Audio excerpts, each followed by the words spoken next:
నమస్కారం. జగన్మాత పార్వతీదేవి తనయుడు వినాయకుడు విఘ్నాలు నివారించే మూర్తిగా గణేశుడు తొలి పూజలు అందుకుంటున్నాడు. ఆ గణేశుడి అష్టవినాయక దర్శనం మన ఆర్ఎంకే టీవీలో. పంచారామ క్షేత్రాలను ఒక్క రోజులో దర్శించుకుంటే ముక్తిదాయకమని చెబుతారు. అదే కోవలో మహారాష్ట్రలోని అష్టవినాయక క్షేత్రాలను ఒక వరుసలో దర్శించుకోవడం ఆనవాయితీ. కాకపోతే ఒక్క రోజులో కష్టం.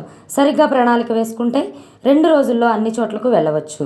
పూణేకి 100 కిలోమీటర్ల దూరాన పాలి క్షేత్రంలో వెలిసిన స్వామి బల్లాలేశ్వరుడు అంటే బాలగణపతి. అష్టక్షేత్రాల్లోనూ ఒక భక్తుడి పేరిట వెలిసిన స్వామి ఈయనే.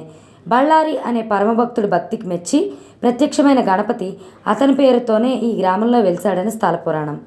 తూర్పు ముఖంగా వెలిసిన బల్లాలేశ్వరుడి విగ్రహంపై దక్షిణాయన కాలంలో సూర్యకిరణాలు పడటం ఇక్కడి ప్రత్యేకత. మహడ్ క్షేత్రంలో వెలిసిన స్వామి వరద వినాయకుడు. ఒకప్పుడు ఈ ప్రాంతాన్ని పరిపాలించిన రుక్మాంగదుడనే మహారాజు వాచక్నవి అనే ఋషి దర్శనార్థం ఈ గ్రామానికి వచ్చాడట. రాజు వైభోగాన్ని కల్లారా చూసిన ఋషిపత్ని ముకుంద అతనిపై మనసు పడింది.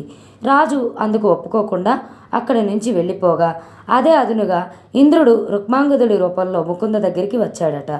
ఆ కలయిక వల్ల గృత్సమదుడు అనే పిల్లవాడు పుట్టాడు. వాడు పెరిగి పెద్దయ్యాక తన పుట్టుక రహస్యం తెలుసుకున్న ఆ కుర్రవాడు అందరి పాపాలు తొలగిపోవాలని వినాయకుడిని ప్రార్థించాడట. ఆ పిల్లవాడి భక్తికి మెచ్చిన గణనాథుడు ప్రత్యక్షమై కోరిన వరాన్ని ఇచ్చి అక్కడే స్వయంభువుగా వెలసి వరద వినాయకుడిగా సుప్రసిద్ధుడయ్యాడట. ఈ స్వామి ఆలయంలో గర్భగుడిలోని దీపం గత 100 ఏళ్లుగా అఖండంగా వెలుగుతోందని స్థానికులు చెబుతున్నారు. సోలాపూర్ పూణే మార్గంలో ఉండే తేవూర్ క్షేత్రంలో స్వామి చింతామణి గణపతిగా పూజలు అందుకుంటున్నాడు. పూర్వం కపిల మహాముని వద్ద కోరిన కోరికలు తీర్చే చింతామణి అనే రత్నం ఉండేదట. ఒకసారి ఆ ప్రాంతాన్ని పాలించే అభిజిత్ మహారాజు కొడుకు అయిన గణరాజు కపిల మహర్షి ఆశ్రమానికి వచ్చాడు. చింతామణి సాయంతో యువరాజుకు అతని పరివారానికి అప్పటికప్పుడు విందు సిద్ధం చేశాడట ఆ మహర్షి. ఆ వింతకు ఆశ్చర్యపోయిన యువరాజు కపిల మహామునిని యామార్చి చింతామణిని ఆవాహించాడు.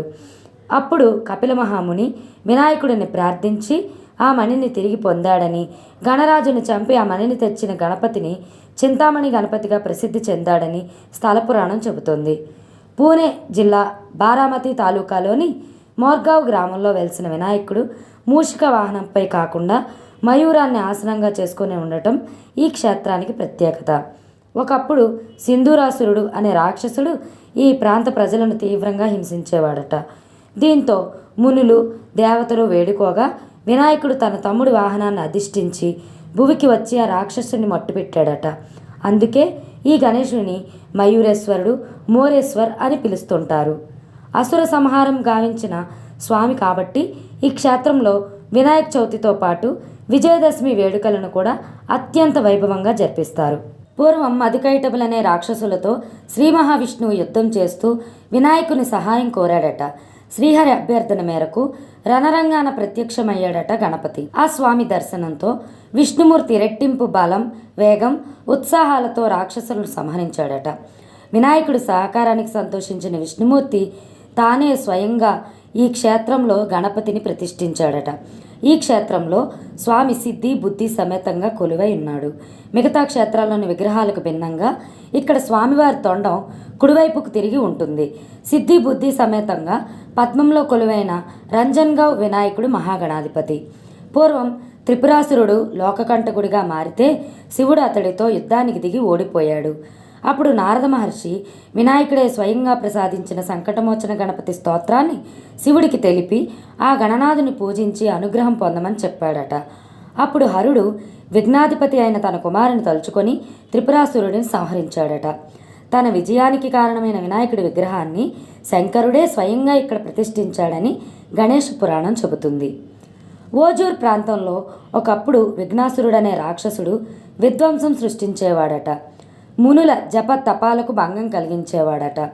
అతను బాధ భరించలేక మునులు వినాయకుడిని ప్రార్థించగా ఆ స్వామి ప్రత్యక్షమై విఘ్నాసురుడితో యుద్ధానికి దిగాడు. విఘ్నేశ్వరుడి శక్తి ముందు నిలబడలేని ఆ విఘ్నాసురుడు స్వామికి లొంగిపోయాడట. తన పేరు మీదే విఘ్నేశ్వరుడిగా అక్కడే కొలువై ఉండాలని కోరాడట. అలా వెలసిన విఘ్నేశ్వరుడికి ఆలయం కట్టించారు అక్కడి మునులు అని స్థల పురాణం. గిరిజాత్మజుడు అంటే పార్వతీదేవి కుమారుడని అర్థం. ఈ స్వామి దర్శనం చాలా కష్టం. ఎత్తైన కొండ మీద ఒక గుహలో కొలువై ఉంటాడు. పైకి వెళ్ళాలంటే 238 మెట్లు ఉంటాయి. అమ్మ చేతి నలుగుపిండి నుంచి రూపుదిద్దుకున్నాడు బాలగణపతి. తర్వాత కౌమారప్రాయం వచ్చేదాకా తల్లితో కలిసి ఇక్కడే ఉన్నాడని ఐతిహ్యం. నలుగుపిండితో ఒక విగ్రహాన్ని చేస్తే ఎలా ఉంటుందో అలా హెచ్చుతగ్గులతో చిత్రంగా ఉంటుంది ఇక్కడ విగ్రహం. ప్రారంభించిన చోటికి భక్తుల విశ్వాసం ప్రకారం ఈ క్షేత్రాల్లో ఎక్కడి నుంచి యాత్ర ప్రారంభిస్తామో మళ్ళీ అక్కడికి తిరిగి రావాలి. అప్పుడే యాత్ర పూర్తయినట్లు. ఈ యాత్రా మార్గం ఆద్యంతం పచ్చటి ప్రకృతి అందాలతో కనువిందు చేస్తుంది. చూశారు కదా అష్టగణపతి దేవాలయాలు. మళ్ళీ మరొక పుణ్యక్షేత్ర విశేషంతో కలుద్దాం.